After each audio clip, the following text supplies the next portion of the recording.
선택받은 자들이여, 이 메시지는 바로 당신을 위한 것입니다. 당신은 자신의 삶을 향한 신의 수호가 가진 힘을 진정으로 이해하고 있습니까? 당신을 해치기 위해 음모를 꾸미는 자는 그 누구도 신성한 정의의 손길에서 벗어날 수 없습니다. 그들은 치밀하게 책략을 세웠을지도 모릅니다. 성공의 문턱까지 갔을지도 모릅니다. 하지만 여기 진실이 있습니다. 그들의 실패는 운이 없어서가 아닙니다. 그것은 바로 신의 손길이 일하신 결과입니다. 그리고 지금 선을 넘고 만 자들은 예기치 못한 응보에 직면해 있습니다. 본론으로 들어가기에 앞서 이 채널을 지지해 주시는 모든 분과 자애로운 믿음으로 이 계시를 세상과 공유할 수 있게 해주시는 분들께 진심으로 감사를 표합니다. 만약 이 메시지가 당신의 영혼에 울림을 주었다면 댓글창에 999라고 적고 신의 타이밍과 비교할 수 없는 정의를 믿는다는 것을 선포하십시오. 상상해 보십시오. 원수가 당신의 길에 구덩이를 파고 돌을 굴리려고 필사적으로 움직이는 동안 그들은 자신들이 파멸할 무대를 스스로 준비하고 있다는 사실을 깨닫지 못했습니다.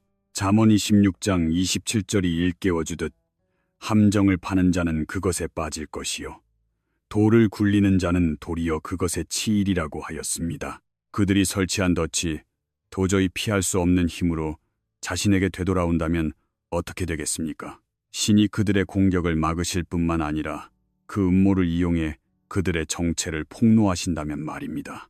심판의 때는 지금 여기 와 있습니다. 어떤 이에게 그것은 영적인 심판이며 또 어떤 이에게는 현실적인 심판입니다. 감옥, 추락한 명성, 그리고 대중 앞에서의 지옥, 신은 그들이 몰락할 시나리오를 준비하셨습니다.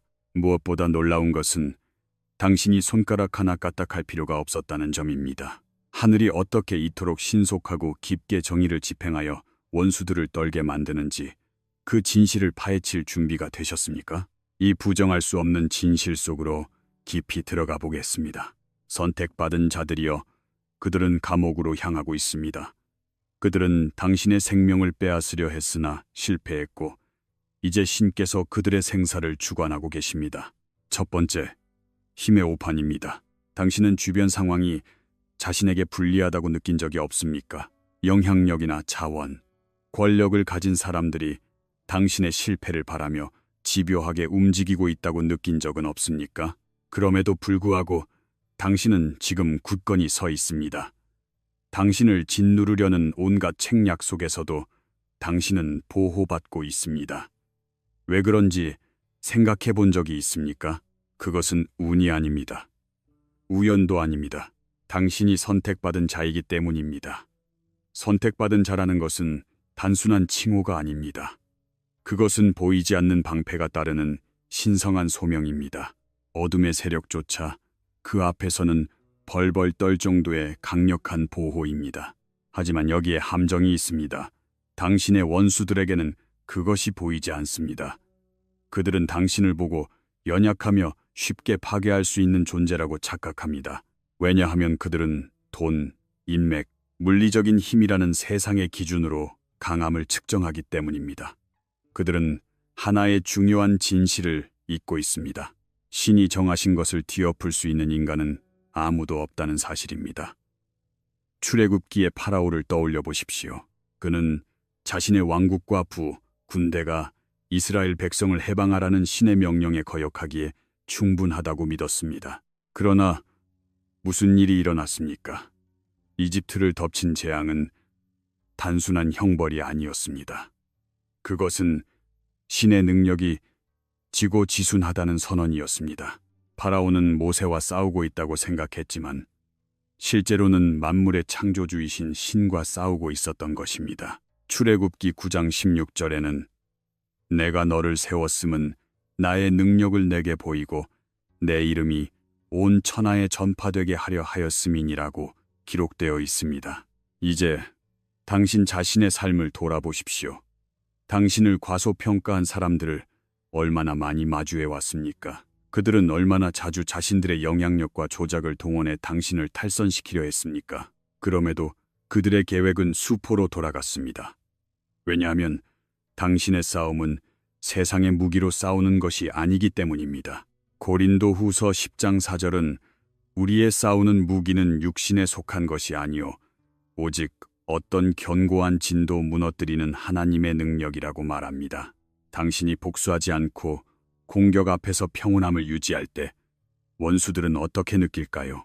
그들은 당신의 침묵을 항복으로 착각하고 당신의 정지 상태를 약함으로 간주합니다. 하지만 진실을 말하자면 그들은 신의 덫에 스스로 발을 들이고 있는 것입니다. 에스더기의 하만이 모르드게를 멸하려다 처형대를 만들었듯이 그들은 알지 못하는 사이에 자신들의 몰락을 위한 도구를 만들어내고 있는 것입니다. 지금까지 이런 광경을 본 적이 있지 않습니까? 당신을 향해 음모를 꾸민 사람들은 항상 당신이 직접 손을 쓰는 것보다 훨씬 더 큰 응보에 직면해 왔을 것입니다. 왜냐하면 신께서 당신을 위해 싸워주시기 때문입니다. 출애굽기 14장 14절은 여호와께서 너희를 위하여 싸우시리니 너희는 가만히 있을지니라고 가르칩니다. 다윗과 골리앗을 생각해 보십시오. 원수가 다윗을 상대나 했겠습니까? 갑옷도 칼도 없이 그저 물맷돌과 몇 개의 돌을 든 소년을 보고 그들은 비웃었습니다. 골리앗은 그를 조롱했습니다.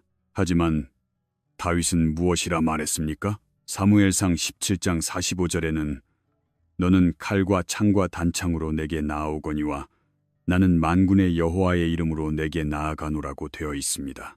다윗은 원수가 모르는 것을 알고 있었습니다. 싸움은 힘이나 무기의 승부가 아니라 누가 내 편에 서 있느냐의 승부였던 것입니다. 당신의 인생에서도 같은 유형이 보이지 않습니까? 원수의 계획이 얼마나 자주 무너지는지 그들이 이겼다고 생각한 순간에 그 힘이 안개처럼 사라지는 모습을 본 적이 없습니까? 이것은 우연이 아닙니다. 신의 정의입니다. 신은 멀리서 바라만 보시는 것이 아닙니다. 당신을 대신해 능동적으로 움직이고 계십니다. 원수가 책략을 짜고 자원을 모으는 동안 그들의 일거수일투족은 하늘에 의해 기록되고 감시되고 있습니다. 신이 그들의 의도를 모르실 것 같습니까? 아닙니다.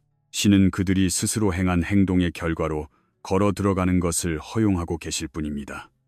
그들의 오만함은 자신들이 당신이 아니라 신과 싸우고 있다는 사실을 가려버립니다. 그러므로 공격이 올 때 당신은 어떻게 해야 할까요? 보복해야 할까요? 자신을 방어해야 할까요? 아닙니다. 가만히 계십시오. 이미 승리를 거두신 신을 신뢰하십시오. 마지막으로 묻겠습니다. 당신은 이것을 진정으로 믿습니까? 당신을 부르신 분이 당신을 지키기에 충분한 힘을 가지고 계심을 믿습니까? 만약 그렇다면 어떤 힘의 오판도, 어떤 원수도, 어떤 계획도 당신을 대적하여 성공할 수 없음을 알게 될 것입니다. 당신은 선택받았고 보호받고 있습니다. 당신을 공격하기 위해 만들어진 그 어떤 무기도 결코 성공하지 못할 것입니다. 두 번째, 신성한 부메랑 효과입니다. 우주에는 정확하고 피할 수 없는 영적인 법칙이 흐르고 있습니다. 내보낸 것은 증폭되어 돌아온다는 법칙입니다. 선택받은 자인 당신을 향해 해악이 꾸며질 때 그것은 무모한 힘으로 부메랑을 던지는 것과 같습니다. 던지는 순간 그들은 자신이 우위에 섰다고 느끼며 강하다고 생각할지 모릅니다. 하지만 그들이 깨닫지 못하는 것은 그 모든 행동이 이미 자신들의 몰락을 위한 무대를 준비하고 있다는 사실입니다. 이것은 단순한 인과응보가 아닙니다. 그것은 의도적으로 조정된 신의 정의입니다.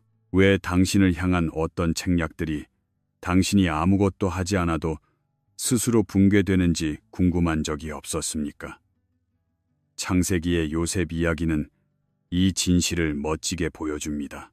그의 형제들은 질투에 눈이 멀어 그를 노예로 팔아넘기고 자신들의 삶에서 그를 영원히 제거했다고 믿었습니다. 하지만 그들이 요셉에게 행한 모든 행동은 신의 더 큰 계획을 돕는 결과가 되었습니다.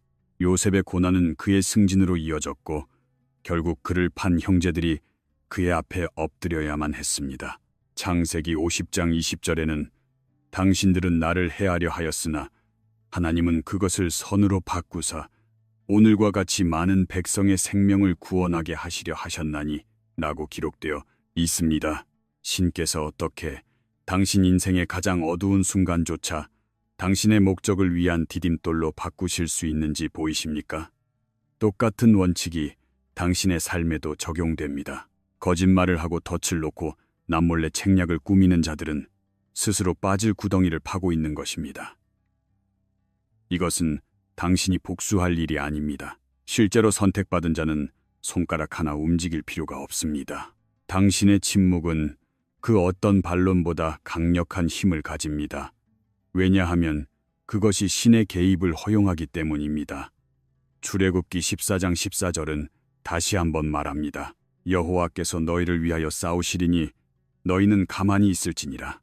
당신의 침묵이 약함으로 오해받고 있다고 느낄 때가 있습니까? 다윗과 사울의 이야기를 보십시오. 집요하게 쫓기고 부당한 대우를 받으면서도 다윗은 반격할 기회가 왔을 때 결코 손을 대지 않았습니다. 그는 복수가 신의 영역임을 이해하고 있었습니다.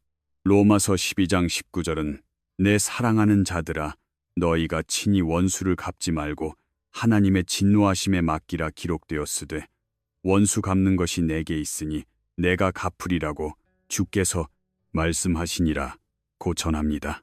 다윗의 자제력은 약함이 아니라 신의 정의가 인간의 행동보다 훨씬 효과적이라는 지식에 뿌리를 둔 지혜였습니다. 보복을 참는 것이 믿음의 행위가 될 수 있다는 점을 생각해 보셨습니까? 에스더기의 하만을 기억하십시오. 그는 모르드게와 유대인을 멸하려 음모를 꾸미고 오만하게도 처형대를 세웠습니다. 그러나 결국 하만은 자신이 만든 바로 그곳에서 매달리게 되었습니다. 이것은 우연이 아닙니다. 신의 정의가 가진 정밀함입니다.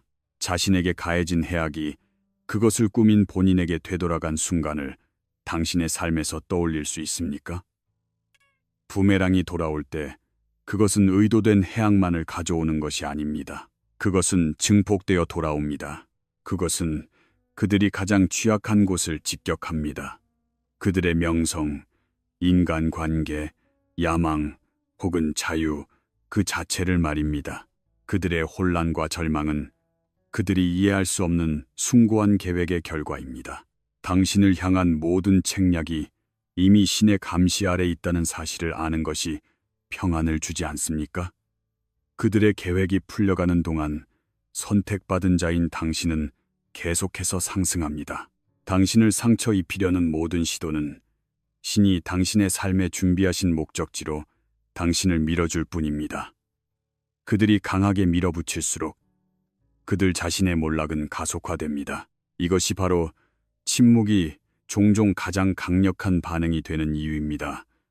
그것은 수동적인 것이 아니라 신뢰하는 것입니다. 당신을 부르신 분이 당신을 지키시는 분이기도 하다는 신뢰 말입니다. 만약 현재의 시련이 신이 이미 정해두신 승리를 위한 준비라면 어떻겠습니까? 교훈은 부정할 수 없습니다. 신의 보호 아래 있는 누군가를 파괴하려는 자는 결국 자신에 대한 파괴를 시작하는 셈입니다. 그들이 내보낸 것은 항상 증폭되어 피할 수 없는 형태로 되돌아옵니다. 그러므로 굳건히 서십시오. 당신의 평안을 흔들지 마십시오. 당신을 공격하기 위해 만들어진 어떤 무기도 성공하지 못할 것임을 믿으십시오. 당신은 선택받은 자이며 신의 정의로운 손길 아래 당신을 향한 어떤 음모도 승리하지 못할 것입니다. 세 번째, 오만이 곧 그들의 파멸입니다. 오만함이 얼마나 자주 사람을 파멸의 길로 인도하는지 알고 계십니까? 에고는 양날의 검과 같아서 강력하지만 결국 파괴적입니다. 선택받은 자에게, 맞서는 자들에게 그들의 에고는 가장 큰 약점이 됩니다. 그들은 자신들의 권력이나 지위, 인맥이 자신들을 건드릴 수 없는 존재로 만들었다는 환상 속에서 움직입니다. 이 부풀려진 자신감이 결코 넘어서는 안 될 선을 넘게 만듭니다. 잠언 16장 18절은 교만은 패망의 선봉이요 거만한 마음은 넘어짐의 앞잡이니라고 말합니다. 왜 그들은 자신들이 무적이라고 느끼는 것일까요? 에고는 그들의 눈을 가려 큰 그림을 보지 못하게 합니다. 자신들이 지배하고 있다고 착각하게 만들지만 선택받은 자의 삶 속에서 역사하시는 보이지 않는 힘을 보지 못합니다. 당신의 발걸음은 무작위가 아닙니다. 그것들은 신의 인도에 의해 조정되고 있습니다. 고통이나 취약한 순간조차 당신은 더 큰 무언가를 위해 배치된 것입니다. 하지만 원수에게는 그것이 보이지 않습니다. 그들은 당신의 고난을 약함의 징조로 해석하고 쉬운 표적이라 단정짓습니다. 파라오의 오만함을 떠올려 보십시오. 그의 에고는 자신이 신에게 대항할 수 있다고 믿게 했습니다. 재앙으로 인해 이집트가 무너져 가는 중에도 거부할 때마다 그의 몰락은 빨라졌습니다. 그가 흔들림 없다고 믿었던 권력은 신의 손길이 움직임에 따라 하나씩 벗겨져 나갔습니다. 이것이 에고의 덫입니다. 현실을 직시하지 못하게 하고 도를 넘는 행동을 하게 만드는 것입니다. 이사야 2장 12절에는 대저 만군의 여호와의 한 날이 모든 교만한 자와 거만한 자와 자고한 자에게 임하리니 그들이 낮아지리라고 하였습니다. 프라이드 때문에 돌이킬 수 없는 결정을 내린 사람을 얼마나 많이 보았습니까? 선택받은 자의 원수는 이 함정에 반복해서 빠집니다.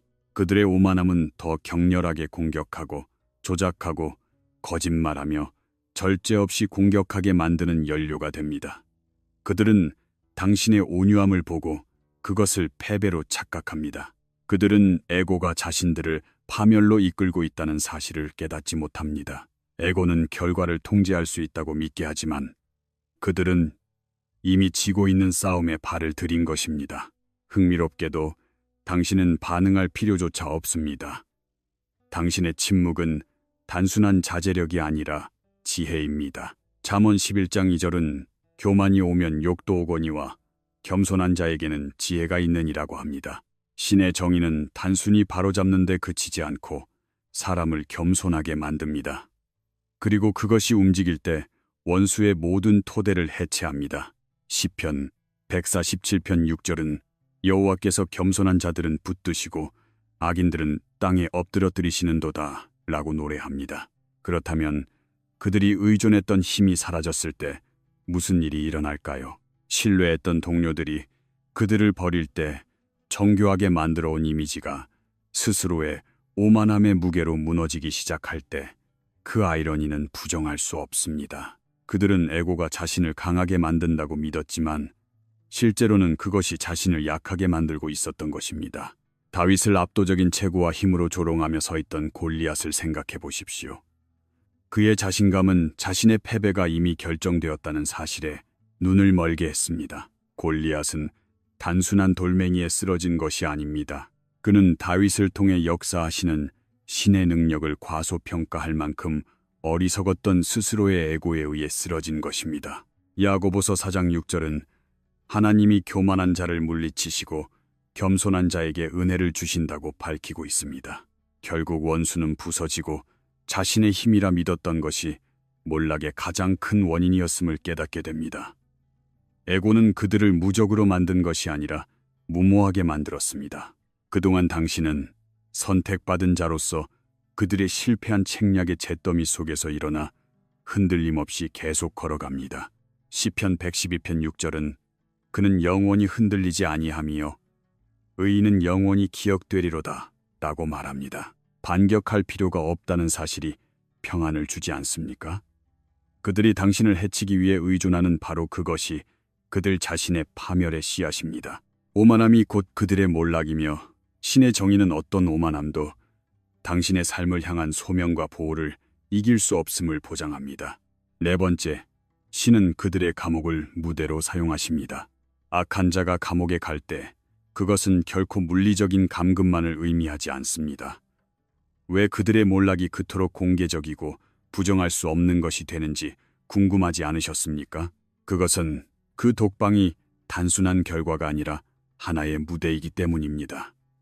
교만한 자를 낮추고 책임을 묻는 신의 독보적인 능력을 보여주기 위한 신성한 플랫폼입니다. 이사야 14장 27절은 만군의 여호와께서 경영하셨은즉 누가 능히 그것을 패하며 그의 손을 펴셨은즉 누가 능히 그것을 돌리랴 라고 선포합니다. 평생을 거짓과 조작, 억압 속에서 살아온 사람들에게 감금은 거울이 됩니다. 권력과 허례허식을 박탈당한 채 그들은 오랫동안 피해왔던 진실, 즉 자신이 저지른 해악과 도전했던 신성한 권위에 직면하게 됩니다. 강한 자일수록 그 추락이 더 격렬하다는 사실을 눈치채셨습니까? 이것은 우연이 아닙니다. 역사하시는 신의 정의입니다. 이것은 단순한 은총으로부터의 추락이 아니라 목격자 모두를 위한 보응입니다. 한때 오만하게 걷고 영향력과 부를 과시하던 자들은 이제 한 인간으로 축소되었습니다. 그들의 직함, 자원, 스스로 만든 왕좌는 사라집니다. 그들은 더 이상 제국의 지배자가 아니라 자신의 선택의 결과와 마주하는 고독한 개인일 뿐입니다. 이사야 2장 17절은 그날에 자고한 자는 굴복되며 교만한 자는 낮아지고 여호와께서 홀로 높임을 받으실 것이요 라고 전합니다. 그리고 여기에 깊은 진실이 있습니다. 신은 이 과정을 숨기지 않으십니다. 그들의 투옥은 공개적인 교훈이 되며 신의 권위에 도전하고 선택받은 자를 대적하는 자에게 어떤 일이 일어나는지 강력하게 일깨워주는 계기가 됩니다.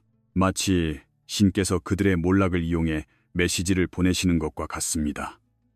어떤 인간의 힘도 신 앞에서는 설 수 없다는 사실 말입니다. 다니엘서의 느부갓네살 왕을 떠올려 보십시오. 그는 유례없는 오만함으로 통치하며 자신의 왕국이 자신의 능력으로 세워졌다고 믿었습니다. 그러나 무슨 일이 일어났습니까? 신은 그를 낮추셨고 그가 신의 주권을 인정할 때까지 들짐승처럼 살게 하셨습니다.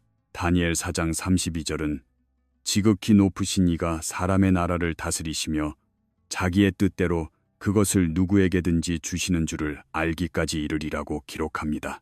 악한 자가 갇혀 있는 동안 그들의 내면적인 갈등은 가장 큰 형벌이 됩니다. 죄책감, 후회, 그리고 자신의 행동이 주는 무게감이 그들을 갉아먹습니다. 그들은 더 이상 지배라는 환상에 눈이 멀지 않으며 자신의 선택이라는 현실에 직면합니다.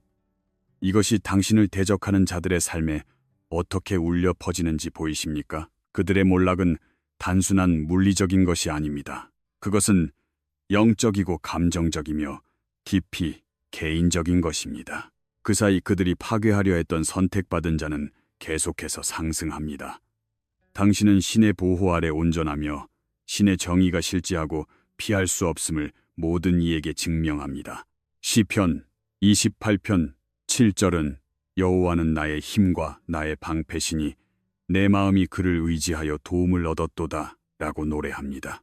더욱 인상적인 것은 그들의 추락이 세상에 주는 교훈입니다. 감옥은 단순한 독방이 아닙니다. 그것은 신께서 대담한 선언을 하시는 무대입니다. 갈라디아서 6장 7절은 스스로 속이지 말라. 하나님은 업신여김을 받지 아니하시나니 사람이 무엇으로 힘든지 그대로 거두리라고 경고합니다. 그러므로 그들이 자신의 실패와 씨름하며 제국이 무너지는 것을 지켜보는 동안 당신은 목적을 가지고 계속 나아가십시오. 그들의 오만함은 그들 자신의 파괴를 부르는 촉매가 되었고 그 몰락은 선택받은 자에게 도전하려는 모든 이에게 경고가 됩니다. 어떤 인간의 힘도 책략도 억압도 신의 정의에 대항할 수 없음을 아는 것이 평안을 주지 않습니까? 감옥은 단순한 처벌이 아닙니다. 그것은 신의 정의가 지고지순하다는 신성한 선언입니다. 5번째, 실패한 암살 계획입니다. 사람들이 선택받은 자를 파괴하려 할 때 그들은 완전한 파멸을 노립니다. 단순히 불편을 주거나 작은 장애물을 만드는 것에 만족하지 않습니다. 그들은 당신의 정신을 꺾고 평화를 깨뜨리며 당신의 인생을 폐허로 만들기를 원합니다. 하지만 그들이 이해하지 못하는 것이 있습니다. 신께서 선택하신 것은 결코 파괴될 수 없다는 사실입니다. 시편 27편 1절은 여호와는 나의 빛이요 나의 구원이시니 내가 누구를 두려워하리요 여호와는 내 생명의 능력이시니 내가 누구를 무서워하리요 라고 선포합니다. 당신을 무너뜨리기 위한 모든 책략, 정교한 덫, 계산된 시도들은 시작되기도 전에 실패할 운명에 처해 있습니다. 왜냐하면 선택받은 자는 신성한 방패를 가지고 있으며 그것은 단순히 방어할 뿐만 아니라 해를 끼치려는 자에게 능동적으로 작용하기 때문입니다. 사자굴에 던져진 다니엘의 이야기를 기억하십시오. 원수들은 그를 굶주린 사자들 속에 던져 넣으면 확실히 파괴할 수 있을 것이라 믿고 공모했습니다. 그러나 무슨 일이 일어났습니까? 신의 보호가 그와 함께했기에 사자 중 단 한 마리도 그를 건드리지 못했습니다. 다니엘을 함정에 빠뜨리려던 덫은 그대로 그를 모함한 자들의 파멸의 장소가 되었습니다. 이사야 54장 17절에는 너를 치려고 제조된 모든 병기가 쓸모가 없을 것이라. 재판 때에 일어나 너를 대적하여 송사하는 모든 혀는 내게 정죄를 당하리니 라고 기록되어 있습니다. 이 신성한 방패의 아름다움은 원수의 계획을 그들 자신의 몰락으로 바꾸어 버린다는 점에 있습니다. 그들의 거짓말은 폭로되고 동맹은 무너지며 전략은 스스로의 무게에 눌려 붕괴됩니다. 그것은 단순한 실패가 아니라 신의 개입입니다. 당신을 향했던 무기 자체가 그들의 파괴 도구가 되는 것입니다. 신의 보호가 얼마나 수월하게 작동하는지 눈치채셨습니까? 원수는 에너지와 시간, 자원을 계획에 쏟아붓습니다. 하지만 결국 그들은 모든 것이 무너져 내리는 것을 지켜볼 뿐입니다. 자신들의 힘이 당신의 삶을 향한 신의 계획 앞에서는 무력하다는 것을 깨달았을 때 그들이 느낄 좌절감을 상상해 보십시오. 잠언 21장 30절은 지혜로도 못하고 명철로도 못하고 모략으로도 여호와를 당하지 못하느니라고 말합니다. 에스더기의 하만을 다시 한번 봅시다. 그는 모르드게와 유대인을 멸하기 위해 깨어있는 모든 시간을 음모를 꾸미는 데 쓰고 처형대를 건설했습니다. 그러나 그의 계획은 실패했을 뿐만 아니라 부메랑이 되어 돌아왔습니다. 하만, 자신이 만든 바로 그 처형대에 매달리게 된 것입니다. 이것이 바로 신의 정의가 작동하는 방식입니다. 이 모든 과정을 통해 선택받은 자인 당신은 굳건히 서 있습니다. 당신의 정신은 꺾이지 않았고 평화는 유지되었으며 당신의 삶은 계속해서 번영합니다. 그들은 이해할 수 없습니다. 저토록 정성을 들였는데 어떻게 당신이 아무런 상처도 입지 않을 수 있는지 말입니다. 답은 간단합니다. 선택받은 자에 대한 신의 보호는 절대적이며 흔들리지 않기 때문입니다. 그들의 실패한 계획은 단순한 패배 그 이상이 됩니다. 그것은 당신의 간증이 됩니다. 그것은 신의 압도적인 능력과 성실하심을 보여주는 가시적인 증거입니다. 그들이 자신의 노력이 오히려 신의 위대함을 돋보이게 하는 결과가 되었음을 깨달았을 때 그들은 자신의 행동에 합당한 보응을 받게 될 것입니다. 데살로니가 후서 3장 3절은 주는 미쁘사 너희를 굳건하게 하시고 악한 자에게서 지키시리라고 약속합니다. 그러므로 당신은 흔들림 없이 전진하십시오. 그들의 무기는 소용없었고 계획은 성공하지 못했습니다. 오히려 그들의 실패는 신의 주권을 공포하는 계기가 되었습니다. 그것은 어떤 인간의 힘도 신의 계획에 대항할 수 없음을 모든 이에게 상기시킵니다. 얼마나 많은 계획이 당신을 향해 세워지든 그것들이 결코 성공할 수 없음을 아는 것이 평안을 주지 않습니까? 신이 당신의 편이시라면 모든 공격은 신의 영광을 나타내는 기회가 되며 신의 계획을 누구도 막을 수 없음을 증명할 뿐입니다. 6번째, 전세의 역전입니다. 인생에는 상황이 완전히 뒤집히는 순간이 있습니다. 하지만 선택받은 자에게 이 역전은 단순한 우연이 아닙니다. 그것은 신성한 시와 같습니다. 한때 당신을 상대로 책략을 부리고 상황을 조작하며 당신의 인생을 통제하려 실을 당기던 자들이 이제는 상상도 못했던 처지, 즉 무력한 처지에 놓이게 됩니다. 잠언 16장 4절은 여호와께서 온갖 것을 그 쓰임에 적당하게 지으셨나니 악인도 재앙의 날에 적당하게 하셨느니라고 전합니다. 당신의 운명을 지배하려던 그들의 끊임없는 시도는 부메랑이 되었고 이제는 그들 자신의 운명이 위태로워졌습니다. 그들은 한때 지배력을 즐기고 은밀하게 움직이며 자신들이 모든 카드를 쥐고 있다고 믿었습니다. 하지만 그들이 결코 깨닫지 못했던 것은 그들이 진정한 의미에서 지배했던 적은 단 한 번도 없었다는 사실입니다. 그들의 오만함은 신께서 항상 당신 삶의 진정한 저자이시라는 사실에 눈을 돌리게 했습니다. 시편 33편 11절은 여호와의 계획은 영원히 서고 그의 마음의 생각은 대대에 이르리로다 라고 노래합니다. 형세가 얼마나 빠르게 역전되는지 보이십니까? 어떤 순간에 그들은 협박하고 당신의 몰락을 꾀하며 당신의 미래를 결정짓고 있었습니다. 그러나 다음 순간 그들은 자신들보다 훨씬 더 큰 힘의 자비를 구걸하는 처지에 놓입니다. 한때 오만하게 굴던 그들의 권력은 벗겨지고 무방비하며 취약한 상태로 남겨집니다.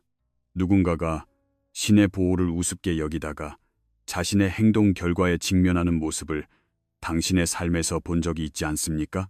하만의 이야기는 이 전세 역전을 완벽하게 보여줍니다. 하만은 모르드게를 죽이기 위해 처형대를 세웠으나 신의 섭리에 의해 하만 자신이 그곳에 매달리게 되었습니다. 이것은 단순한 정의가 아닙니다. 그것은 신성한 질서의 시연이었습니다. 신께서 이미 써내려가신 운명을 그 누구도 고쳤을 수 없다는 사실을 상기시켜주는 것입니다. 이것은 당신의 원수에게 단순한 권력의 상실이 아닙니다. 그것은 완전한 역할의 교체입니다. 한때 무적이라 느꼈던 자들은 이제 기다리고 지켜보며 타인을 위해 준비했던 결과에 직면해 있습니다. 한때 결과를 통제하는 것을 즐기던 사람들이 이제는 자신의 몰락을 지켜보는 구경꾼이 된 것입니다. 시편 33편 10절은 여호와께서 나라들의 계획을 폐하시며 민족들의 사상을 무효하게 하시도다 라고 말합니다. 당신에게 이 역전은 복수가 아닙니다. 그것은 정의입니다. 그것은 신의 약속이 그 주권을 의심할 여지 없는 방식으로 펼쳐내는 것을 지켜보는 일입니다. 요셉의 이야기를 떠올려 보십시오. 형제들은 그를 노예로 팔고 그의 인생에서 지웠다고 생각했지만 몇 년 후 요셉은 이집트의 통치자로 서서 그들의 생사를 쥐는 존재가 되었습니다. 원수가 무너지는 계획과 사라진 지위 앞에서 당황하는 동안 당신은 상승합니다. 그들이 당신의 목적을 부정하려던 시도는 신이 당신을 위해 설계하신 소명으로 당신을 더 세게 밀어붙일 뿐입니다. 그들의 행동이 정해진 미래를 막지 못했다는 사실을 아는 것이 얼마나 힘이 됩니까? 시편 37편 23절과 24절은 여호와께서 사람의 걸음을 정하시고 그의 길을 기뻐하시나니 그는 넘어지나 아주 엎드러지지 아니함은 여호와께서 그의 손으로 붙드심이로다 라고 약속합니다. 이것은 우연이 아닙니다. 신성한 질서입니다. 역할은 바뀌었고 메시지는 분명합니다. 선택받은 자는 결코 원수의 자비 아래 있지 않습니다. 오히려 원수 쪽이 신의 정의가 가진 막강한 힘을 가르치기 위한 본보기가 되는 것입니다. 그러므로 그들이 자신의 계획이 무너지는 것을 무력하게 지켜보는 동안 용기를 내십시오. 그들의 몰락은 당신의 힘에 의한 것이 아니라 신의 주권에 의한 것입니다. 전세의 역전은 신의 성실하심에 대한 증거이며 신이 정하신 것을 아무도 뒤엎을 수 없음을 상기시켜 주는 것입니다. 7번째, 신의 침묵은 전략입니다. 간절히 기도하고 개입을 요청했으나 침묵에 휩싸인 적이 없습니까? 원수는 시끄럽고 집요하게 다가오는데 하늘은 고요할 때 불안해지기 마련입니다. 신께서 나의 부르짖음을 무시하시는 것이 아닌가 의심하고 싶어질 때도 있습니다. 하지만 진실은 이렇습니다. 신의 침묵은 결코 아무것도 하지 않음의 표시가 아닙니다. 그것은 전략입니다. 시편 37편 7절은 여호와 앞에 잠잠하고 참고 기다리라. 자기 길이 형통하며 악한 꾀를 이루는 자 때문에 불평하지 말지어다 라고 권면합니다. 신께서 침묵하실 때 신은 부재하신 것이 아닙니다. 신은 관찰하고 계십니다. 모든 음모, 모든 거짓말, 모든 공격이 신성한 정밀함으로 기록되고 있습니다. 신의 침묵은 태만이 아닙니다. 그것은 준비입니다. 즉각 반응하는 것보다 훨씬 더 놀라운 것, 즉 완벽하고 부정할 수 없는 정의의 실현을 위한 무대를 준비하고 계시는 것입니다. 십자가에 못 박히기 전 예수님의 이야기를 떠올려 보십시오. 거짓된 고발을 당하고 조롱받으실 때 예수님은 자신을 변호하지 않으셨습니다. 그 침묵은 약함이 아니었습니다. 그것은 전략이었습니다. 이사야 53장 7절은 그가 곤욕을 당하여 괴로울 때에도 그의 입을 열지 아니하였으며 마치 도수장으로 끌려가는 어린 양과 털 깎는 자 앞에서 잠잠한 양같이 그의 입을 열지 아니하였도다 라고 묘사합니다. 예수님의 침묵이 원수의 사악함을 완전히 노출시켰고 부활을 통한 궁극적인 승리의 장을 마련했습니다. 신의 침묵은 당신의 삶에서도 똑같이 작동합니다. 그것은 신성한 설정이며 원수에게 자신들이 이겼다고 믿게 만들기 위한 계산된 체스 수입니다. 그들은 신의 고요함을 부재로 착각하고 행동을 더욱 과감하게 하며 알지 못하는 사이에 자신의 무덤을 파게 됩니다. 이것은 당신을 향한 형벌이 아닙니다. 그들을 폭로하기 위한 것입니다. 누가복음 12장 2절은 감추인 것이 드러나지 않을 것이 없고 숨긴 것이 알려지지 않을 것이 없나니라고 말합니다. 시간이 사람들의 진정한 본성을 어떻게 드러내는지 알고 계십니까? 만약 신께서 즉시 움직이셨다면 그들의 사악함의 깊이가 밝혀지지 않았을지도 모릅니다. 하지만 기다림으로써 신은 그들의 의도를 완전히 드러내시고 세상에 그들의 몰락을 지켜볼 기회를 주시는 것입니다. 파라오를 생각해 보십시오. 그는 몇 번이나 마음을 완악하게 하며 이스라엘 백성을 보내주기를 거부했습니다. 거부할 때마다 그의 오만함은 커졌으나 동시에 그의 최종적인 패배의 크기도 커졌습니다. 신의 타이밍은 늦어지는 것이 아니라 의도적인 것입니다. 출애굽기 9장 16절에는 내가 너를 세웠음은 나의 능력을 내게 보이고 내 이름이 온 천하에 전파되게 하려 하였음이니라고 되어 있습니다. 이것은 단순히 원수를 벌주는 것이 아닙니다. 그들이 자업자득임을 의심할 여지 없게 만드는 것입니다. 신께서 움직이실 때 거기에는 혼란도 모호함도 없습니다. 신의 침묵은 신의 독보적인 지혜와 타이밍을 선포하는 가장 큰 응답으로 바뀝니다. 신의 고요함이 결코 버림받은 신호가 아니라 궁극적인 승리를 위한 전략임을 아시겠습니까? 욥의 이야기를 생각해 보십시오. 모든 고난 속에서 신은 침묵하시며 원수가 집요하게 공격하도록 내버려 두시는 것처럼 보였습니다. 그러나 마지막에 신은 욥에게 이전보다 더 많은 축복을 돌려주셨고 신의 성실하심과 정의를 입증하셨습니다. 욥기 42장 12절은 여호와께서 욥의 말년에 욥에게 처음보다 더 복을 주시니라고 기록합니다. 당신이 기다리는 동안 신은 무대 뒤에서 움직이고 계십니다. 모든 지연은 의도적입니다. 모든 침묵의 순간은 당신의 승리를 위해 모든 것을 완벽하게 조율하는 계획의 일부입니다.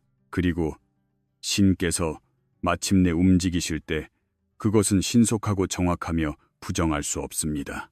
베드로후서 3장 9절은 주의 약속은 어떤 이들이 더디다고 생각하는 것 같이 더딘 것이 아니라 오직 주께서는 너희를 대하여 오래 참으사 아무도 멸망하지 아니하고다 회개하기에 이르기를 원하시느니라 하고 가르칩니다. 그러므로 신께서 침묵하시는 것처럼 보여도 안심하십시오. 신은 지켜보고 기다리며 당신이 상상하지 못한 큰 승리를 위해 무대를 준비하고 계십니다. 신의 침묵은 신의 손길이 없는 것이 아니라 신의 전략이 빛나고 있는 순간입니다. 8번째, 생명대유산입니다. 당신의 원수는 당신을 파괴하는 것이 궁극적인 승리가 될 것이라 생각했습니다. 그들은 단순히 당신의 평화를 방해하거나 진보를 막으려 한 것이 아니라 당신의 존재 자체를 지워버리려 했습니다. 하지만 여기에 아이러니가 있습니다. 당신을 없애려 집착하는 나머지 그들은 더 소중한 것, 즉 자신들의 유산을 파괴해버렸습니다. 잠언 26장 27절은 함정을 파는 자는 그것에 빠질 것이요 돌을 굴리는 자는 도리어 그것에 치이리라고 경고합니다. 그들이 당신에게 보낸 모든 악의와 책략, 중상모략의 말들은 그들 자신의 몰락의 씨앗이 되었습니다. 그들이 당신을 끌어내리려 뼈를 깎는 노력을 하는 동안 그들은 알지 못하는 사이에 수치와 불명예라는 자신들의 평판을 쌓아버린 것입니다. 그들이 예상치 못했던 것은 당신의 회복력이었습니다. 당신은 그들의 공격 속에서 단지 살아남은 것이 아니라 오히려 번영했습니다. 당신을 공격하기 위해 만들어진 그 무기 자체가 당신의 간증의 도구가 될 때 신의 보호가 가진 힘의 크기를 증명하는 것이 아니겠습니까? 창세기의 요셉 이야기는 이 진실을 전해줍니다. 질투에 사로잡힌 형제들은 그를 팔고 그의 꿈과 미래를 없앴다고 믿었습니다. 그러나 신에게는 다른 계획이 있었습니다. 요셉의 삶은 승리의 유산이 되었고 형제들은 자신들의 행위에 대한 수치심에 고통받아야 했습니다. 창세기 50장 20절은 말합니다. 당신들은 나를 해하려 하였으나 하나님은 그것을 선으로 바꾸사 오늘과 같이 많은 백성의 생명을 구원하게 하시려 하셨나니 당신의 원수도 다르지 않습니다. 당신을 파멸시키려던 그들의 시도는 당신의 간증을 더 널리 알리는 계기가 되었을 뿐입니다. 그들이 악행으로만 기억되며 어둠 속으로 사라지는 동안 당신의 삶은 희망과 승리의 빛이 됩니다. 그들은 당신의 이야기를 침묵시키려 했으나 결과적으로 그것을 더 크게 만들었을 뿐입니다. 신의 능력과 신실하심에 대한 증거로 말입니다. 잠언 10장 7절은 의인을 기념할 때에는 칭찬하거니와 악인의 이름은 썩게 되느니라고 전합니다. 당신이 상승하고 그들이 추락하는 것은 우연이 아닙니다. 신의 정의입니다. 신은 당신을 파괴하려던 그들의 계획이 정반대의 결과를 낳게 하셨습니다. 그들이 당신의 이야기를 끝내려 안다라는 동안 그들은 자신들의 이야기를 끝내버린 것입니다. 그들의 유산은 이제 오만과 악의와 실패일 뿐이지만 당신의 유산은 인내와 믿음의 증거로서 빛나고 있습니다. 신의 손길이 어떻게 역사하여 모든 공격을 더 큰 도약의 기회로 바꾸었는지 보이십니까? 다르소의 사울, 후에 바울이 되기 전의 이야기를 생각해 보십시오. 기독교 박해자로서 사울은 생명을 뺏고 목소리를 잠재우려 했습니다. 하지만 다메섹 길에서 예수님을 만난 순간 그의 파괴적인 유산은 끝이 났습니다. 그의 삶은 변화되었고 새로운 목적이 과거의 수치를 덮었습니다. 예레미야 29장 11절은 여호와의 말씀이니라. 너희를 향한 나의 생각을 내가 아나니 평안이요 재앙이 아니니라. 너희에게 미래와 희망을 주는 것이니라고 말씀하십니다. 당신의 인생에서 일어나는 신의 역사도 이처럼 심오합니다. 당신을 침묵시키려던 그 해악 자체가 당신의 간증을 세우는 기초가 됩니다. 신의 손길이 항상 당신 위에 있었기에 그들의 책략은 당신을 지워버릴 만큼 강력하지 못했습니다. 그들이 자만심 속에서 음모를 꾸미는 동안 신은 당신의 승리를 준비하고 계셨습니다. 그들의 몰락은 단순한 처벌이 아닙니다. 그것은 하나의 교훈이며 자만과 악의가 절제되지 않았을 때 어떤 일이 일어나는지 보여주는 경고입니다. 그동안 당신의 유산은 신께서 해악을 특별한 축복으로 바꾸실 수 있다는 증거가 됩니다. 로마서 8장 28절은 우리가 알거니와 하나님을 사랑하는 자, 곧 그의 뜻대로 부르심을 입은 자들에게는 모든 것이 합력하여 선을 이루느니라고 확신을 줍니다. 그러므로 원수가 실패로 기억되는 동안 당신의 이야기는 사람들에게 용기를 북돋아 줄 것입니다. 당신의 삶은 신의 다스림 아래 있다면 생명은 언제나 죽음보다 강한 유산을 남긴다는 부정할 수 없는 증거로 서 있게 될 것입니다. 당신은 신이 번영하도록 정하신 것에 대해 어떤 파괴의 계획도 성공할 수 없음을 보여주는 살아있는 증거입니다. 9번째, 순식간의 전환입니다.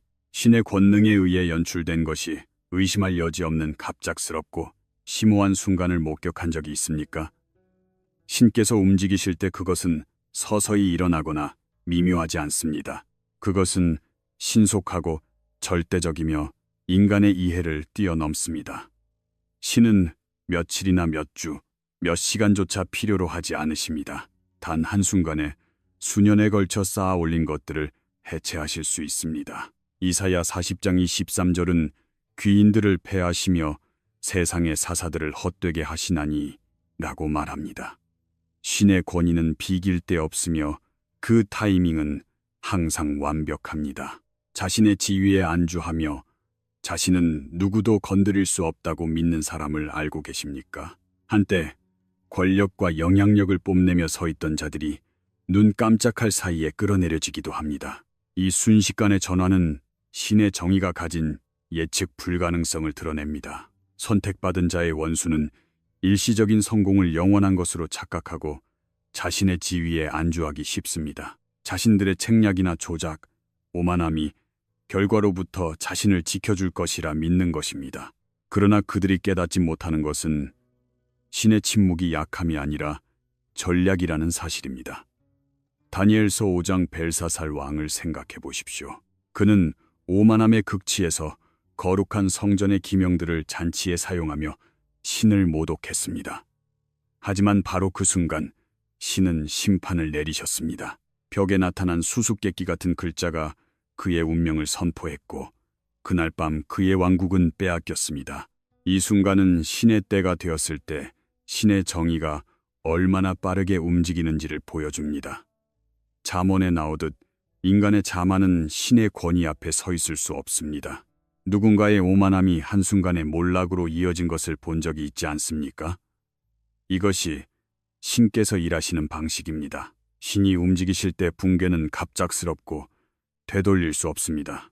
한때 자만과 오만함을 즐기던 자들은 순식간에 낮아집니다. 어떤 날에는 정점에 서서 타인을 지배하고 상황을 조작하며 책략에 도취해 있습니다. 하지만 다음 날에는 권력과 지위, 그리고 한때 지배했던 사람들로부터의 존경마저 잃고 모든 것을 박탈당합니다. 성경은 이 진실을 인정합니다. 이사야 14장 27절은 만군의 여호와께서 경영하셨은즉 누가 능히 그것을 패하며 그의 손을 펴셨은즉 누가 능히 그것을 돌리랴 라고 묻습니다. 신의 계획은 누구도 막을 수 없음을 뼈저리게 일깨워줍니다. 신께서 왜 행동하시기 전에 기다리시는지 궁금한 적이 있습니까? 출애굽기 파라오를 떠올려 보십시오. 이스라엘 백성을 보내라는 신의 명령에 대한 그의 저항은 역사상 가장 극적인 역전극 중 하나가 되었습니다. 파라오의 권력은 절대적으로 보였지만 신께서 움직이셨을 때 그의 지배는 한순간에 증발했습니다. 홍해가 그의 군대를 삼키고 과거의 위용을 지워버렸습니다. 모든 것이 고요해 보여도 신의 타이밍을 신뢰하는 것이 당신의 삶에서 어떤 의미를 가질까요? 선택받은 자의 원수에게 이 순식간의 전환은 겸허한 응보가 됩니다.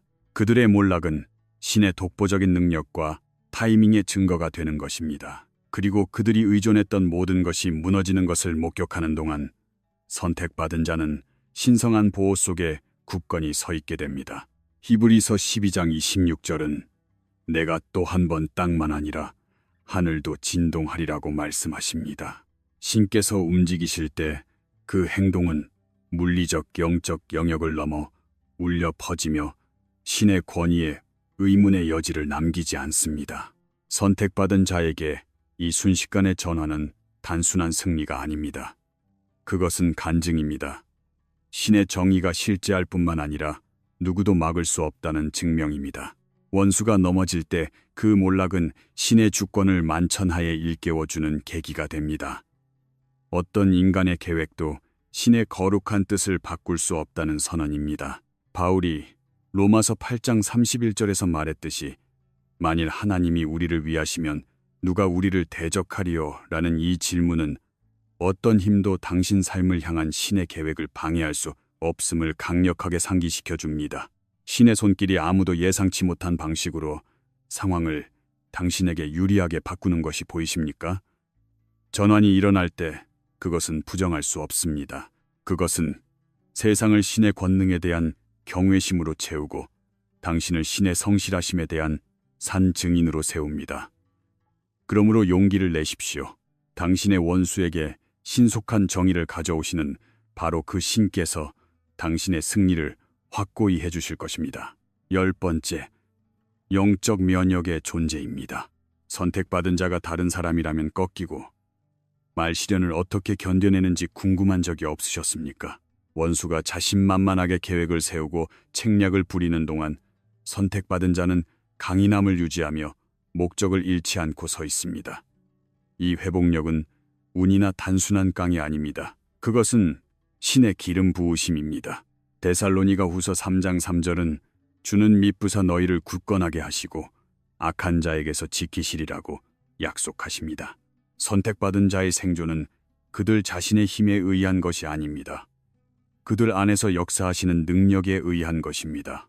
다른 이들이 역경의 무게에 눌려 무너질 때 선택받은 자는 자신보다 훨씬 더 큰 근원에 의해 지탱됩니다.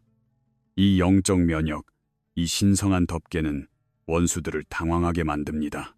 아무리 시도해도 책략은 실패하고 덫은 부메랑이 되며 그들을 파괴하려는 시도는 열매를 맺지 못합니다. 원수는 자신들의 노력이 왜 결실을 보지 못하는지 이해하지 못한 채 좌절감과 무력감에 빠집니다. 시편 다윗의 고백을 기억하십시오.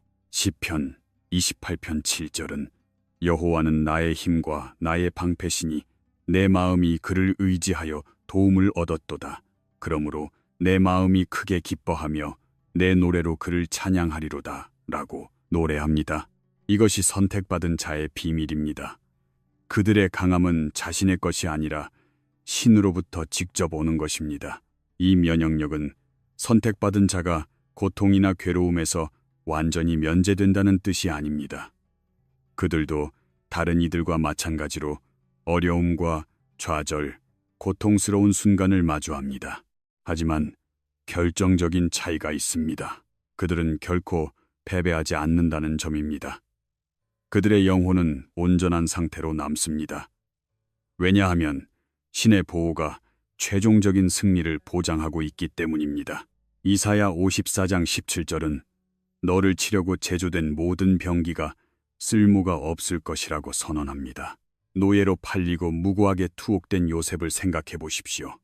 누구의 눈에도 절망적으로 보였던 상황이었지만 요셉은 신성한 면역력을 가지고 있었습니다. 모든 좌절은 그를 목적지로 더 가깝게 이끌었고 모든 공격은 결국 실패했습니다. 그의 이야기는 선택받은 자가 단순히 보호받는 것을 넘어 시련을 통해 더 위대한 자리로 배치되고 있음을 가르쳐줍니다. 당신의 삶에서도 이것을 본 적이 있습니까? 공격이 왔을 때 그것이 당신을 부수는 것이 아니라 오히려 당신 안에 있는 신의 강인함을 드러내 주었던 순간을 말입니다. 선택받은 자의 원수가 쏟는 노력은 언제나 허사로 돌아갑니다. 거짓은 폭로되고 동맹은 무너지며 계획은 신성한 보호의 무게 아래 사라집니다. 그들은 지상의 어떤 힘도 신의 뜻을 뒤엎을 수 없음을 깨닫게 됩니다. 시편 37편 23절과 24절은 여호와께서 사람의 걸음을 정하시고 그의 길을 기뻐하시나니 그는 넘어지나 아주 엎드러지지 아니함은 여호와께서 그의 손으로 붙드심이로다 라고 말씀하십니다. 이 영적 면역은 신의 기름 부으심이 가진 능력의 증거입니다. 선택받은 자는 신의 뜻이 누구에게도 방해받지 않는다는 사실을 보여주는 살아있는 증명입니다. 그들의 생존은 단순한 승리가 아닙니다. 신의 독보적인 주권에 대한 선포입니다. 신명기 20장 4절은 너희 하나님 여호와는 너희와 함께 행하시며 너희를 위하여 너희 적군과 싸우시고 구원하실 것이라고 약속하십니다. 원수가 선택받은 자의 흔들림 없는 모습을 볼 때 그것은 신의 권위를 겸허히 상기시켜주는 계기가 됩니다. 그들이 책략을 짜고 공격하며 파괴하려 할지라도 그 노력은 언제나 미치지 못합니다. 선택받은 자의 정신이 침범받지 않는 이유는 창조주 본인에 의해 지탱되고 있기 때문입니다. 당신의 강함이 자신의 능력이 아니라 온 우주를 주관하시는 분으로부터 온다는 사실을 아는 것이 위로가 되지 않습니까? 다른 사람들이 압박감에 휘청거릴 때 당신은 굳건히 남습니다. 다른 이들이 압도당할 때 당신은 견뎌냅니다. 이것은 단순한 생존이 아닙니다. 영적 면역입니다. 그리고 선택받은 자는 결코 원수의 자비 아래 있지 않다는 증명입니다. 그들의 강함은 곧 신의 강함이며 어떤 힘도 그에 맞설 수 없습니다. 11번째, 감옥의 이중성인 물리적 그리고 영적인 면입니다. 감옥은 흔히 물리적인 형벌, 즉 자유를 박탈당하고 철창 안에 갇히는 장소로 여겨집니다. 하지만 선택받은 자를 대적하는 자들에게 투옥은 더 깊은 차원을 가집니다. 갇히는 것은 몸만이 아닙니다. 그들의 영혼도 갇히게 되는 것입니다. 이사야 48장 22절은 여호와께서 말씀하시되 악인에게는 평강이 없다 하셨느니라고 전합니다. 당신의 원수는 물리적인 형벌을 받을 수 있지만 진정한 형벌은 더 깊은 곳에 있습니다. 벽이 물리적인 것뿐만 아니라 후회, 죄책감, 그리고 신께서 보호하시는 존재에게 도전하고 말았다는 압도적인 깨달음으로 이루어진 공간에 갇히는 것을 상상해 보십시오. 정적 속에서 그들은 부정해왔던 진실과 마주하게 됩니다. 모든 악의에 찬 행동, 이기적인 결정, 자만심에 가득 찬 책략들이 이제 자신을 향하게 되며 그 영적인 무게는 감당하기 어려운 것이 됩니다. 죄책감의 무게가 어떤 독방보다도 사람을 더 완벽하게 가두게 된다는 점을 생각해 보셨습니까? 이 영적인 투옥으로부터는 도망칠 곳이 없습니다. 어떤 돈이나 영향력, 권력도 자신의 양심이 주는 가책으로부터 그들을 해방할 수 없습니다. 그들은 고개를 높이 들고 아무렇지 않은 척 걸어 다닐지 모르나 내면은 이미 죄수입니다. 그들의 마음은 계속해서 잘못을 되새기며 수치와 후회의 굴레에 갇힙니다. 잠언 5장 22절은 악인은 자기의 악에 걸리며 그 죄의 줄에 매이나니 라고 경고합니다. 그 사이 그들이 파괴하려 했던 선택받은 자는 번영합니다. 공격 속에서도 그들의 삶은 상처 입지 않았고 영혼은 자유로우며 짐이 없습니다. 선택받은 자의 자유와 악한 자의 영적인 투옥 사이에 선명한 대비야말로 궁극적인 정의입니다. 은 30개의 예수님을 배반한 가동 유다를 생각해 보십시오. 배신을 실행한 후 죄책감이 그를 갉아먹었습니다. 어떤 은화도 그의 후회의 무게를 가볍게 해줄 수 없었습니다. 마태복음 27장 3절에는 유다가 그의 정죄됨을 보고 스스로 뉘우쳐 라고 기록되어 있습니다. 영적인 고통이 유다를 최종적인 몰락으로 이끌었습니다. 내면의 감금이 어떤 외적인 형벌보다 무겁다는 것을 보여주는 선명한 사례입니다. 신의 정의가 어떻게 작동하는지 보이십니까? 그것은 외적인 결과에만 머물지 않습니다. 영혼의 가장 깊은 곳까지 다 진실을 폭로하고 책임을 묻습니다. 신체적인 우리, 개인은 언젠가 치워질 수 있지만 내적인 고통은 남습니다. 선택받은 자에게 맞섰던 자들은 단순히 자신의 책략에 실패한 것이 아니라 신 본인에게 거역했다는 지워지지 않는 짐을 지고 살아가게 됩니다. 히브리서 10장 30절은 원수 갚는 것이 내게 있으니 내가 갚으리라 하시고 또다시 주께서 그의 백성을 심판하리라 말씀하신 것을 우리가 아노니 라고 전합니다. 이 형벌의 특징은 영속성입니다. 물리적인 감금은 언젠가 끝날지 모르지만 영적인 투옥은 지속됩니다. 그것은 단순히 철창 뒤에 있는 것이 아닙니다. 자신을 끊임없이 자책하는 상태에 갇혀 있는 것입니다. 자신보다 훨씬 거대한 존재, 도저히 피할 수 없는 신의 정의에 패배했다는 사실을 안고 매일을 살아간다고 상상해 보십시오. 대비는 명확합니다. 원수가 죄책감과 후회로 괴로워하는 동안 당신은 상승합니다. 그들이 영적인 고통의 굴레에 갇혀 있는 동안 당신은 신께서 정하신 목적 안에서 자유롭게 걷습니다. 당신을 파괴하려던 그들의 시도는 오히려 당신의 삶을 향한 신의 보호가 얼마나 강력한지를 돋보이게 했을 뿐입니다. 감옥의 이 이중성은 신의 주권을 일깨워주는 궁극적인 신호입니다. 신체적인 철창은 신의 정의에 패했다는 내적인 고통에 비하면 아무것도 아닙니다. 그들의 형벌은 단지 한순간의 일이 아니라 자신의 행동 결과로부터는 아무도 도망칠 수 없음을 보여주는 영원한 결과입니다. 12번째, 신의 진노는 외과수술처럼 정교합니다. 신의 정의가 결코 혼란스럽거나 무작위적이지 않다는 사실을 알고 계십니까? 신의 진노는 통제, 불능의 파괴가 아닙니다. 그것은 정밀하고 계산되었으며 의도적입니다. 악한 자가 심판을 피했다고 생각할 때 그들은 하나의 본질적인 진실을 간과하고 있습니다. 신은 무의미한 일을 하지 않으십니다. 신의 모든 행동은 계획적이며 가장 중요한 지점을 정확히 겨냥합니다. 이사야 30장 18절은 대저 여호와는 정의의 하나님이심이라 그를 기다리는 자마다 복이 있도다 라고 말씀하십니다. 단순히 상처를 주기 위해 복수하려는 인간의 감정과는 달리 신의 진노에는 목적이 있습니다.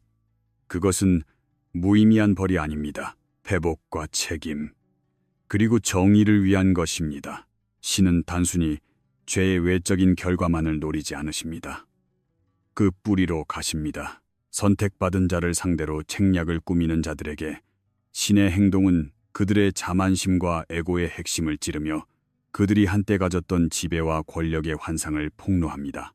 왜 어떤 이들의 몰락은 그들이 가장 아프게 느낄 부분을 정확히 타격할까요? 그것은 신께서 단지 겉으로 드러난 행동 이상의 더 깊은 부분을 다루고 계시기 때문이 아닐까요? 파라오를 기억하십시오. 그의 오만함은 이스라엘 백성을 보내라는 신의 명령에 거역할 수 있다고 믿게 했습니다. 하지만 신의 재앙은 무작위적인 파괴 행위가 아니었습니다. 그것은 조준된 교훈이었습니다. 하나하나의 재앙이 파라오의 권력을 지탱하던 특정 기둥이나 이집트의 거짓 신들을 하나씩 해체해 나갔습니다. 신께서 최종적으로 홍해에서 움직이셨을 때 파라오의 군대는 전멸했고 그와 함께 그의 무적이라는 환상도 사라졌습니다. 신의 정의는 언제나 정확하며 표면이 아니라 근본 원인을 다루고 있다는 사실이 평안을 주지 않습니까? 이것이 바로 신의 진노가 가진 외과 수술 같은 정밀함입니다. 악한 자는 자신들의 추락과 스스로 뿌린 씨앗 사이의 관련성을 깨닫지 못하는 경우가 많습니다. 그들은 부와 지위, 평판을 잃을 수 있지만 그것들은 단순한 증상일 뿐입니다. 진정한 형벌은 그들의 자존심이나 자신은 무적이라는 믿음이 박살나는 데 있습니다. 잠언 16장 18절은 교만은 패망의 선봉이요 거만한 마음은 넘어짐의 앞잡인이라고 경고합니다. 느부갓네살 왕을 생각해 보십시오. 그의 자만심은 자신의 힘만으로 바빌론을 세웠다고 말하게 했습니다. 하지만 신은 그를 낮추셨고 그가 신의 주권을 인정할 때까지 들짐승처럼 살게 함으로써 그 문제를 다루셨습니다. 그의 부와 왕국은 그대로 남았을지 모르나 그의 자만심은 외과 수술 같은 진노에 의해 산산조각 났습니다. 그것은 겸손을 되찾아주기 위한 신의 처방이었습니다. 다니엘 4장 37절은 교만하게 행하는 자를 그가 능히 낮추심이라고 기록합니다. 고압적인 태도가 완전한 실추로 이어진 경우를 목격한 적이 없습니까? 그것은 신께서 자만심을 어떻게 다루시는지를 보여줍니다. 신의 정의를 더욱 심오하게 만드는 것은 그것이 벌을 받는 사람뿐만 아니라 그것을 지켜보는 모든 이에게 교훈을 준다는 점입니다. 신의 행동은 신의 정의로부터 도망칠 수 있는 자는 아무도 없다는 공개적인 선언으로 기능합니다. 신의 타이밍은 완벽하며 그 행동은 계획적이고 그 목적은 흔들림 없음을 세상에 상기시킵니다. 신께서 움직이실 때 오해의 여지는 없습니다. 신의 진노는 단순히 파괴를 위한 파괴가 아닙니다. 그것은 균형을 되찾고 겸손을 가르치며 신의 독보적인 권위를 모든 이에게 상기시키기 위한 것입니다. 신의 정의가 단순히 벌 주는 것을 넘어 가르치고 바로잡기 위해 설계되었다는 점이 보이십니까? 교훈은 명확합니다. 신의 권위에 대항하여 그 응보를 피할 수 있는 자는 없습니다. 인간의 복수는 분노의 눈이 멀지만 신의 진노는 지혜에 의해 인도되며 정의가 실현되고 회복이 가능하다는 것을 보장합니다. 선택받은 자에게 이 정밀함은 그들의 원수에 대한 신의 수호가 얼마나 깊은지를 상기시켜주는 것입니다. 어떤 책략이나 힘도 신의 뜻에 맞설 수 없다는 부정할 수 없는 선언입니다. 갈라디아서 6장 7절은 하나님은 업신여김을 받지 아니하시나니 사람이 무엇으로 힘든지 그대로 거두리라고 말씀하십니다. 신의 진노는 항상 합당하며 항상 때에 맞고 항상 공정합니다. 그것은 문제의 핵심을 꿰뚫으며 신의 권위가 절대적임을 의심할 여지 없게 만듭니다. 악한 자가 낮아지고 그 자만심이 해체되는 동안 선택받은 자는 비상하며 그 간증은 신의 정의에 의해 더욱 힘을 얻게 됩니다. 인생이라는 거대한 테피스트리에서 모든 실은 목적을 가지고 신중하게 짜여 있으며 모든 행위는 선이든 악이든 그에 따른 결과를 지고 있습니다. 선택받은 자는 폭풍과 고난, 배신을 마주해도 굳건히 서 있습니다. 그 강인함은 자신의 힘이 아니라 지상의 어떤 힘보다 강력한 신성한 보호로부터 오기 때문입니다. 당신, 즉 선택받은 자를 향해 음모를 꾸미는 자들에게 그 어떤 전략이나 영향력, 기만도 신의 정의가 가진 가차없는 정밀함 앞에서는 버틸 수 없습니다. 신의 침묵은 부재가 아닙니다. 그것은 신의 전략입니다. 신의 목적 있고 정교한 진노는 악한 자의 자만과 오만을 해체하며 가장 깊은 차원에서 정의가 실현되도록 보장합니다. 상황은 언제나 역전됩니다. 선택받은 자의 원수는 잠시 자만하며 걸을지 모르나 응보의 시간은 피할 수 없습니다. 이 세상이든 그 다음 장소이든 선택받은 자를 파괴하려는 그들의 노력은 오히려 자신들의 몰락을 앞당길 뿐입니다. 그들의 유산은 무너지고 권력은 쇠퇴하며 책략은 천하에 드러납니다. 그 사이 선택받은 자는 이전보다 더 강해지고 부서지지 않은 채 더 밝게 빛나며 일어납니다. 결국 승리하는 것은 원수의 힘이 아니라 신성한 보호와 정의의 무적의 능력입니다. 선택받은 자는 단순한 생존자가 아닙니다. 그들은 신의 성실하심을 보여주는 살아있는 증인입니다. 그들의 삶은 자신들을 공격하기 위해 만들어진 그 어떤 무기도 성공하지 못한다는 사실을 증명합니다. 이 메시지를 듣고 있는 모든 분이여, 용기를 내십시오.